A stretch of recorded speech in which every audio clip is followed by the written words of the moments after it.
네, 안녕하세요. 여러분 반갑습니다. 가상화폐를 최대한 쉽게 설명해 드리려고 노력하는 유튜버 각도원입니다. 이번 영상의 주제는 진정한 승자, 비트코인 불장, 비트코인의 최고가를 경신하고 있는 이 시국에 이 나라의 어떤 정책이 재조명되고 있다. 또한 이 나라의 정책을 이끌고 있었던 부켈레 대통령이죠. 젊은 대통령. 이 대통령의 판단이 옳았구나. 라는 부분이죠.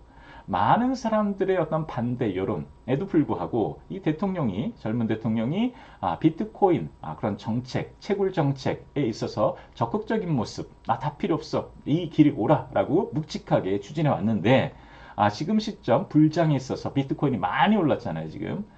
그 생각이 옳았구나. 결과적으로 보건대 뭐 떨어질 뭐 수도 있겠죠. 뭐 가능성이 없는 건 아니지만 지금 시점, 작금의 시점에서 비춰봤을 때 진정한 비트코인의 그런 승리국은 누구냐? 엘살바도르다라는 부분입니다. 그래서 엘살바도르의 비트코인 정책의 그 시작점, 출발점이 어디였으며 또 누구랑 같이 했고 현재 어떻게 진행되어 오고 있고 그 다음에 우리 마지막으로는 저의 생각을 조금 덧붙여가지고 우리나라도 이런 식의 한번 모색을 해볼 필요가 있지 않나. 흉내는 아니더라도 다른 방식으로 우리가 좀 할 수 있는 부분도 있지 않을까라는 제 개인적인 생각도 첨가해서 말씀을 드리도록 하겠습니다. 우선은 지금 그림에서 사진에서 보시다시피 중앙에 있는 분이 요 분이 바로 부켈레 대통령이죠. 자세도 편하고 어떤 젊은 대통령 어떤 색깔 이런 것들이 좀 보이는 것 같은데 중요한 분은 뭐 이분도 중요하지만 더욱더 중요한 사람은 누구냐면 이 오른쪽에 사진의 오른쪽에 있는 요 아저씨 있죠. 할아버지 같기도 하고 요 나이 지긋하신 요 백인 남성 요 남성이 요 엘살바도르 비트코인 시티의 조성에 있어서 큰 역할을 담당하고 있는 사람이다. 라는 부분입니다. 그래서 이 엘살바도르의 비트코인의 정책은 이 부켈레 대통령의 어떤 허가도 있었겠지만 추진하고자 노력했던 그리고 그 추진에 있어서 자문 역할, 고문관 역할을 해왔던 요 오른쪽에 나이 드신 분, 요 분의 역할이 컸다라는 부분입니다. 그 내용에 대해서 말씀드리겠습니다. 우선은 나이 드신 분, 오른쪽에 계신 분, 이분이 누구냐? 이분은 맥스 카이저라는 이름의 사람이고요. 이분이 이제 어떤 식으로 유명해졌냐 하면은 비트코인 신봉자입니다. 비트코인 신봉자. 비트코인 신봉자니까 여러분들 뭐 가상화폐에 대해서 전반적으로 두루두루 옹호하는 그런 입장을 밝혀온 사람이냐? 뭐 그런 사람들은 많이 있으니까 그게 아니죠. 이 사람 특이합니다. 비트코인 빼고는 나머지 알트코인들은 다 쓰레기다. 이렇게 주장하시는 분이에요. 비트코인 빼고는 나머지 알트코인들은 쳐다보지도 않아. 본인의 트위터에 뭐 솔라나든 리플이든 이더리움이든 다 깝니다. 다 까버려. 그리고 비트코인만 좋다. 비트코인에만 투자해야 된다. 이런 입장을 가지고 있다. 그래서 뭐 영어적으로는 뭐 비트코인 맥시멀리스트라고 하죠. 신봉자. 비트코인이 최고다. 이런 입장을 취하고 있는 사람인데 이분과 그럼 엘살바도르는 어떻게 엮여 있냐 이제 보면은 엘살바도르 비트코인 채굴을 하는 건 여러분들 익히 들어봐서 알고 계실 겁니다. 그러니까 국영 사업에 그러니까 비트코인 사업을 이제 추진하는 데 있어서 고문 역할을 좀 해줄 사람이 필요한데 전문가가 좀 필요하잖아요. 옆에서 대통령 옆에서 이거 관심이 많으니까 대통령이 젊은 사람이기도 하고 좀 새로운 정책 좀 붐을 일으키고 본인의 어떤 인기도 없고 뭐 그러려는 어떤 참에 고문가가 필요했다 고문이. 그런데 이 분이 등장을 한 거죠. 그러니까 이분이 그럼 뭐라고 했냐? 어떤 정책을 제안을 했냐? 바로 여기 보시다시피 화산열을 이용한 채굴 아이디어를 제안한 장본인입니다. 여기 사진에 보시면 알겠지만 대단하죠? 이거예요, 이거. 청사진입니다. 블루프린트. 엘살바도르 비트코인 채굴 청사진인데 오른쪽에 화산이 보이죠? 자, 이렇게 표시해놨습니다. 화산 바로 옆에 지역에 비트코인 시티를 만들자 이거예요. 비트코인 시티. 지금 계속 공사 중입니다. 채굴 공장을 지금 짓고 있다 이거죠. 그럼 왜 화산 옆에 지었냐? 라고 하면은 화산이니까 당연히 아래쪽에는 뭐가 흐르겠어요? 용암이 흐르겠죠. 뜨거운 물질이 있다. 그러면 그 뜨거운 물질 바로 옆에 파이프를 연결하는 거예요. 물이 흐르는. 그럼 뭐겠어요? 그 파이프의 안쪽에 있는 물은 끓겠죠. 여러분 증기기관 생각하시면 돼요. 그 끓는 물을 이용한 그 에너지를 통해서 터빈을 돌리겠죠. 그럼 에너지가 발생이 돼. 그 에너지를 가지고 요 비트코인의 채굴, 이 공장에 들어가는 전기를 공급하겠다라는 부분입니다. 지금 요게 되고 있어요.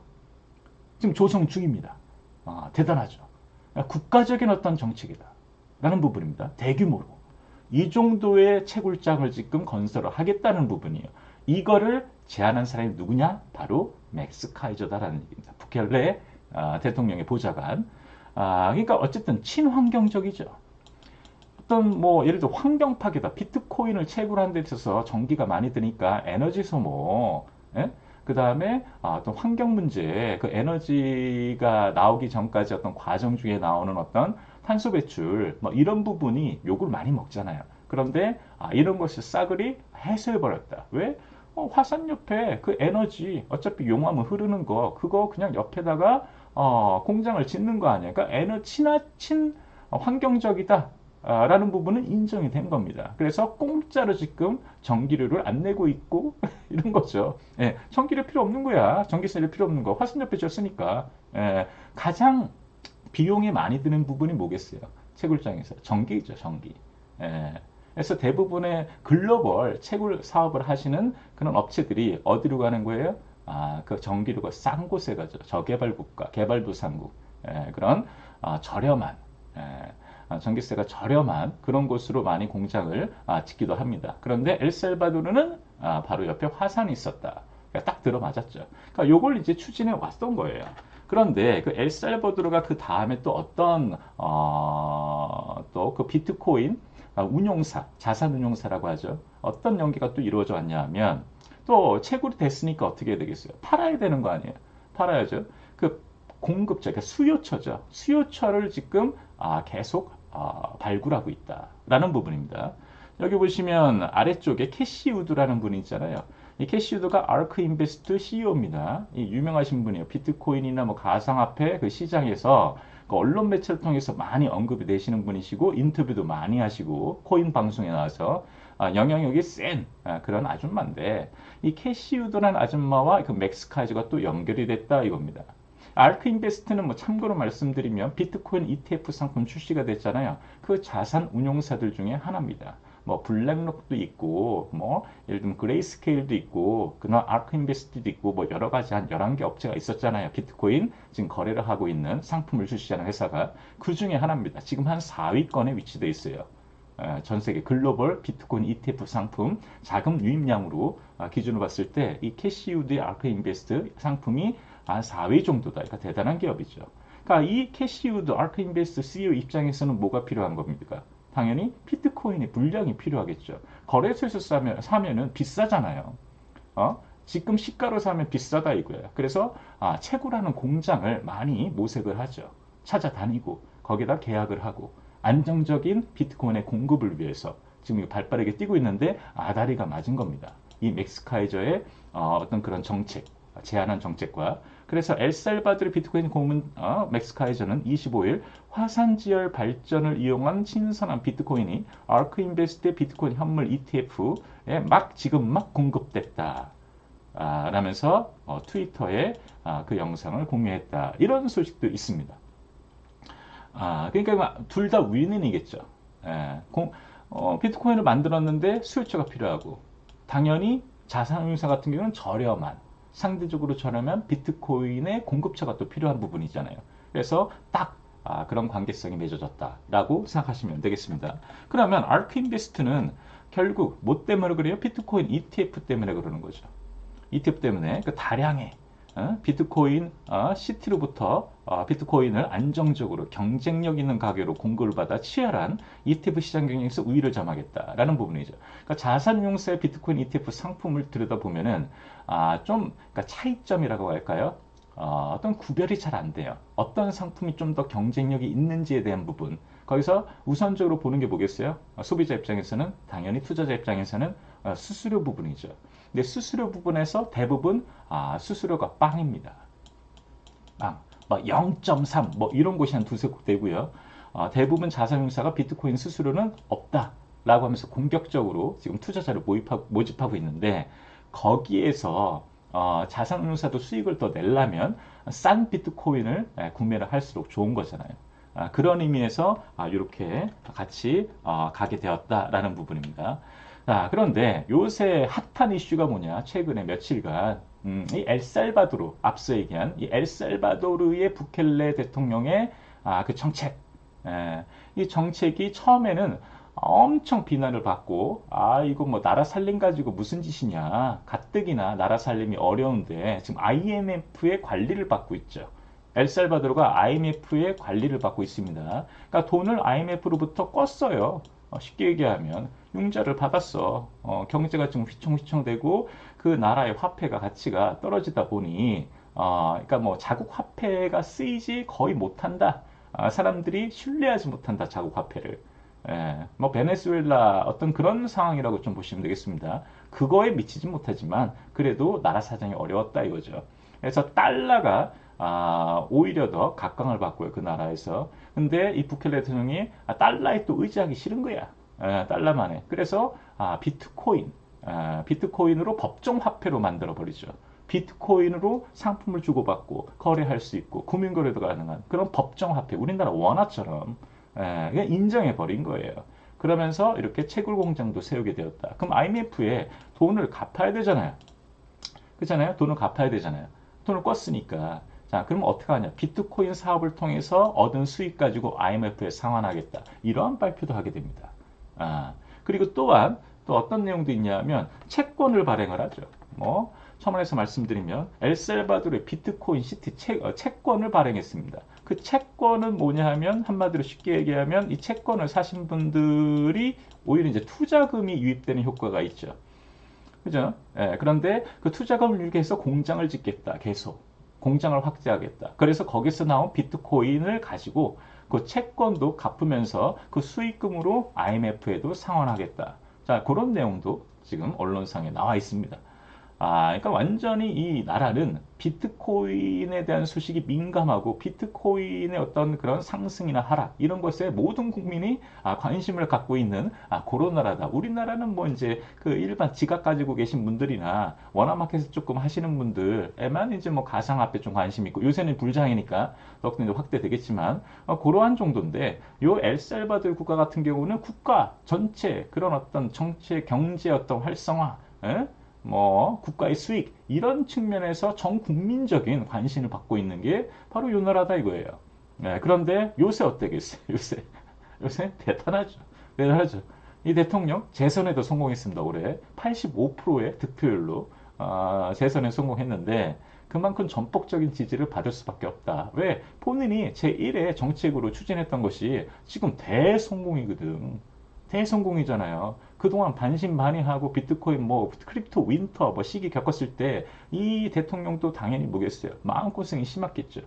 예상과 좀 다른데 올라야 되는데 그러면 다음에 올해 있었던 그 재선에도 떨어졌을 수도 있잖아요. 비트코인이 지금 이 상태가 아니었으면. 그러니까 상승 추세에서 이제 대선이 치러진 거예요. 그래서 당선이 되었고 재선이 되었고 그러니까 굉장히 기분 좋은 상태입니다. 여기 뉴스가 요새 쏟아져 나오는데 보시면 이런 내용들이 많죠. 비트코인이 치솟자 40%의 수익률, 엘살바도르 대통령 활짝 웃었다. 비트코인 수익률 40%뭐 이런 뉴스들이 그냥 뭐 지금 수백 개, 글로벌적인 수천 개 쏟아져 나오고 있다. 엘살바도르 대통령 리더십 재주목. 엄청 욕 바가지로 먹었거든. 이게 젊은 놈이 와가지고 뭘 세상 물정을 모르네. 뭐 비트코인, 뭐 가상화폐, 뭐 어떤 디지털 자산, 뭐 그거 허황된 거 그거 쫓고 있고 막 그런 얘기들이 많았겠죠. 우리나라도 그랬던 것처럼. 그러나 지금 상황은 완전 180도 바뀌었다. 이런 분입니다. 이런 방. 대단하다. 지금 비트코인 가격이 더 오르잖아요. 이분은 뭐 그냥 정치적 행보가 거침이 없을 거야. 공장도 더 짓고 화산 야 더 없냐 우리나라에? 야 화산이 하나밖에 없어? 야 비트코인 시티 두 번째, 세 번째, 네 번째도 지어야 되는 거 아니야? 지금 이런 판국이다 이거죠. 자 그다음 보시면 올해 대선 연임에 성공했고요. 어떤 뭐 예를 들면 여기 군중 속에 이러한 것을 또 뭔가를 의미하죠. 요 피켓을 들고 있는 그런 분도 보인다. 그만큼 이 비트코인, 우리나라 대선에서 만약에 이런 비트코인을 상징하는 피켓이 누군가에게 들려 있다. 좀 특이하죠. 그런데 이 나라는 당연한 거야. 뭐 대선 유세, 뭐 선거 유세일 수 있는데 이 사진의 장면이 그런데 누군가 국민 중에 유권자 중에 한 명이 비트코인 피켓을 들고 있어. 그러한 정도의 문화다 이겁니다. 근데 우리나라는 아직도 제도권으로 좀 가기에도 조금 시간이 걸리고 좀 과도기 속에 있는데 앞서가는 국가를 우리가 좀 보면서 생각할 바는 그래도 있지 않을까 생각이 됩니다. 그래서 말미에 제가 또 이제 제 의견을 또 말씀을 드릴게요. 그래서 엘살바도르 비트코인 정책 더욱 적극적으로 펼칠 것. 부켈레 대통령은 여기 보시면요, 28일 뭐 이런 내용이 있습니다. 트위터에 글을 올려 엘살바도르의 비트코인 보유액은 1억 4,700만 달러 이상으로 40% 이상의 수익률을 기록했다고 밝혔다. 이거죠. 뭐 그 금액이 뭐 얼마 안 되지 않아? 이렇게 뭐 생각할 수도 있죠.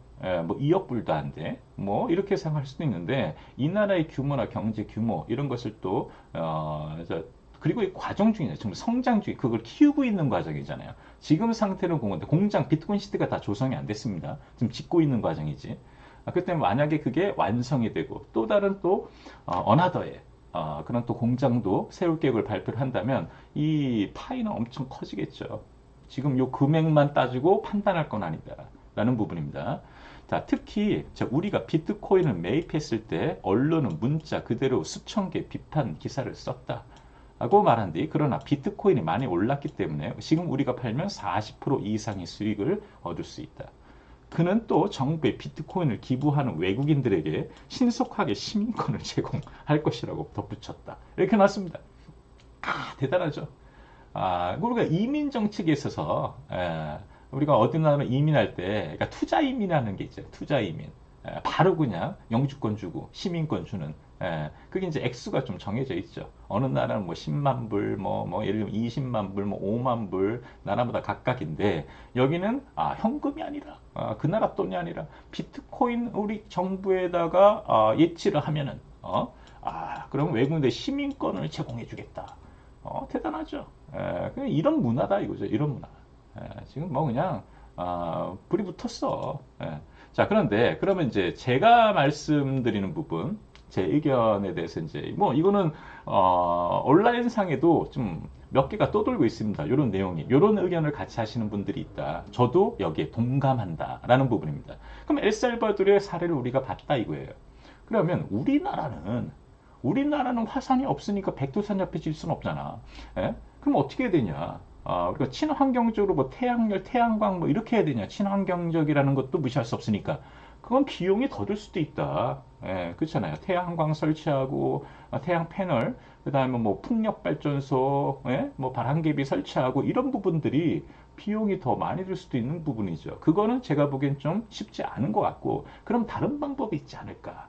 자, 문제가 뭐냐 하면 한전이 한국전력이에요. 부채 규모가 엄청나죠. LH 뭐 문제이지만 한전도 문제입니다. 한전의 부채 규모가 작년 기준으로 250조예요. 약 250조입니다. 부채가 그러니까 빚만 250조야. 우리가 전기 쓰고 있는 요 기관이 한전 부채가 이 정도나 된다. 자, 그래서 매년 회사채 보시면 회사채나 은행권에 이자를 내는 악순환이다. 당연히 그러겠죠. 당연히 그러겠죠. 이렇게 어렵죠 지금. 돌파구가 없어. 그러면 빚내서 빚 갚고 있는 형국인데 한전 입장에서는 그럼 해결안이 뭐냐? 이렇게 제시를 합니다. 언론상에 나온 부분이 해결안이 전기 요금을 인상할 수밖에 없다. 전기 요금을 인상할 수밖에 없다. 이건 가장 어찌 보면 속편한 대안이잖아요. 해결책이잖아요. 그동안 쌓여왔던 그런 누적 적자, 본인의 책임들은 하나도 없나? 또 이렇게 또 반문하고 싶기도 하고요. 뭐 그 전에 뭐 이분들도 할 말이 있겠죠. 전기료를 싸게끔 계속 정부가 요구하니까 그렇게 싸게 했고 결국 그렇게 하다 보니 적자가 쌓인 거다. 왜 합리적인, 적당한, 우리가 요구하는 그런 전기료 인상을 왜 안 해줬냐. 그러니까 지금 이 지경이지 않냐라는 그런 말도 있죠, 당연히. 그런데, 그래서 그러면 해결책이 뭐냐. 어차피 결과는 벌어졌고, 문제는 생겼고, 전기료를 인상하면 된다. 그렇죠. 전기료 인상하면은 부채가 해소가 되거나, 뭐 그런 방향으로 좀 뭐 이렇게 상환할 수 있는 그런 분위기로 방향으로 갈 수도 있겠지만, 예? 있겠지만 이런 방법뿐이냐 이거죠. 이런 방법뿐이냐. 다른 방법은 없냐. 그래서 요겁니다. 저도 요 의견에 동조를 한다. 뭐냐? 잉여 전력으로 비트코인을 채굴하는 방법은 없냐. 이거죠. 잉여 전력이라는 것이 뭐냐 하면은 안 쓰는 전기죠. 항상 전기라는 것은 생산을 할 때 최대치 그 이상으로 뭐 여름 성수기 뭐 성수기라는 게 있잖아요. 전기 그 수급이 가장 최대치 이르는 그거보다 조금 더 얹어가지고 전기를 조금 더 생산을 하는 부분이 있잖아요. 왜냐하면 셧다운 되면 안 되니까 블랙다운 되면 안 돼, 블랙아웃 되면 안 되잖아요. 그렇기 때문에 조금 더 생산하는데 그 잉여 그 전력 그 전력을 비트코인 채굴에 쓰면 안 되냐 이거죠. 예? 왜냐하면은 이런 이유 때문이에요. 전력 수요 최대치 대비 잉여 전력을 보유하고 있다. 한국전력이. 전력이 남아도 생산 중단이 근데 힘들어요. 이런 또 문제점이 있습니다. 예. 어떨 때는 너무 많이 버려진다 이거야. 전기가. 예. 그러니까 엘살바도르와 비교해 봤을 때 엘살바도르와 우리 대한민국 어떤 경제 규모를 봤을 때 비교가 안 되죠. 이 나라는 인구도 별로 없고 어떤 저소득 국가고 근데 대한민국 같은 경우는 이제 준선진국에 입성한 국가인데 국민소득이 지금 얼마야? 그리고 인구도 얼마야? 근데 그리고 제조업이 잘 발달된 국가잖아요, 우리나라는.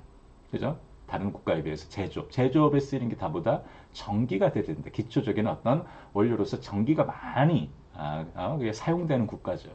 그런 엄청난 전력을 사용하고 있는데 거기에서 그래서 우리가 뭐 원자력 그런 문제, 원자력 발전소 이런 문제도 불거지는 거죠. 그런데 이 전력이 남아 있을 때 다 버려진다 이겁니다. 근데 재가동 비용이 더 비싸대요. 지금 전력이 많이 쓰이지 않는 시점이니 그러면 공장 한 개를 셧다운 하자. 이런 게 잘 안 되는 거야. 왜냐하면 다시 재가동시킬 때 더 비용이 많이 든다 이거야. 그러면 결국에는 계속 돌렸을 때 그 남은 전력들은 결국 전력이라는 것은 여러분 잘 아시겠지만 쓰지 않으면 시간이 지나면 다 버려지게 됩니다. 배터리 생각하시면 돼요. 예, 다 버려지게 된다. 방전돼 버리겠죠. 뭐 그런 개념으로 보시면 되는데 그럼 이렇게 없어지기 전에 제 말은 그거예요. 없어지기 전에 이거를 쓰자 이거죠. 쓰자 이거예요. 그러니까 한마디로 이거다. 다른 곳에 질 필요도 없다 이거죠. 발전소, 전력 발전소 바로 옆에다가 부지 있을 거 아니야. 전력 발전소가 있는 그 주변에 무슨 뭐 누가 사나? 예? 주민들이 많아요? 그렇지 않죠. 뭐 나름대로 공터가 많을 거야. 그렇잖아요. 엄청난 부지가 있을 거예요. 거기다가 뭐 사용하지 않는데 발전소 바로 옆에다가 공장을 짓자 이거예요. 뭐 채굴 공장. 채굴 공장을 짓자. 채굴 공장에서 가장 비중이 높은 부분이보다 전기다 이거죠. 전기세. 그런 부분인데 그 잉여 전력을 갖다다 쓰면 그런 전기료의 문제는 많이 해결되지 않겠냐 라는 부분이죠. 그러면 채굴 공장 그럼 돈이 안 드냐 또 이렇게 생각하겠죠. 채굴 공장을 짓는데 예를 들면 그래픽 카드, 엔비디아 뭐 예를 들면 최적화해서 또 장치를 설치를 해야 될 거 아니야. 그랬을 때 그 비용은 안 드냐. 요즘 그래픽 카드가 얼마나 비싼데 어떤 게 뭐 전국적인 그런 국가적인 어떤 정책을 만약에 펼치려고 했을 때 그 금액은 그럼 어디서 조달을 하냐. 이런 문제가 또 생길 수가 있잖아요. 그런 부분에서 우리도 채권을 발행하면 어떠냐 이거죠. 누구처럼? 엘살바도르처럼. 엘살바도르는 지금 그게 되고 있잖아요. 채권을 발행하는 거야. 이 채권은 어떤 용도? 비트코인 채굴 공장 건설 채권이라는 얘기죠.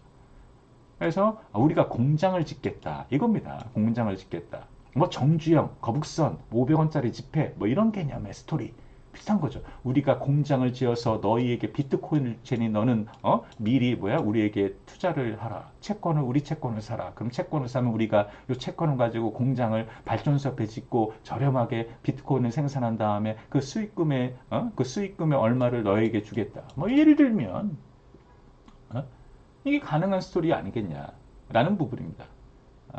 그러니까 잉여 전력이란 부분 우리나라 무시 못한다. 무시 못한다. 엘살바도르 그 화산 옆에 있는 그 채굴 공장 여러분 청사진 보셨잖아요. 그 정도 규모인데 우리나라 그 발전소의 규모가 더 엄청날 거예요. 엄청난 규모다.